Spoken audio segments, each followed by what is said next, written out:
ახალი სასწავლო წლიდან საჯარო სკოლების დაწყებით საფეხურზე საერთო სასკოლო ფორმა სავალდებულო იქნება. რეგულაცია ყველა საჯარო სკოლაზე გავრცელდება, ხოლო იმ მშობლების მიმართ, რომლებიც წესს არ დაემორჩილებიან, სკოლის ჩინა განაწესით გათვალისწინებული აღზრდელობითი და ადმინისტრაციული მექანიზმები ამოქმედება. ვისთვის იქნება უფასო სკოლის ფორმები, მაკო ლორთქიფანიძე გიამბობთ. აკადემიური პროცესის მიმართ მაღალი პასუხისმგებლობა და განათლება როგორც განვითარების მთავარი საფუძველი. ეს არის ამოსავალი წერტილი იმ რეფორმის, რომელიც სკოლებში ფორმების შემოღებას ითვალისწინებს. თავად მშობლები ამბობენ, რომ გადაწყვეტილება ბავშვებს შორის სოციალური თანასწორობის ერთ-ერთი გარანტია. რეფორმას მიესალმებიან სოციალურად დაუცველი ოჯახები, რომელთა შვილები ფორმას უსასყიდლოდ მიიღებენ. მიხარია ამ გადაწყვეტილების მიღება ზოგიერთ კონკრეტულ სოციალურ ჯგუფებისათვის უსასყიდლოდ იქნება ფორმები. ეს ძალიან დიდ ტვირთს მოგვიხსნის.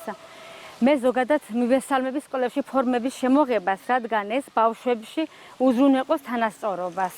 სასკოლო ფორმა უფასო იქნება სახელმწიფოს ზრუნვის ქვეშ მყოფი ბავშვებისთვის და უკრაინის იმ მოქალაქეებისთვისაც, რომლებიც უკრაინაში დაწყებული საომარი მოქმედებების შემდეგ საქართველოს საჯარო სკოლებში სწავლობენ.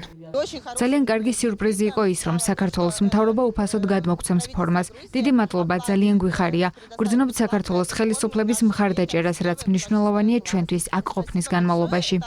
სასკოლო ფორმა ჩინეთში ერთდროულად რამდენიმე ქარხანაში იკერება. საქართველოში სახმელეთო გზით უკვე 70,000 ერთეულია გამოგზავნილი.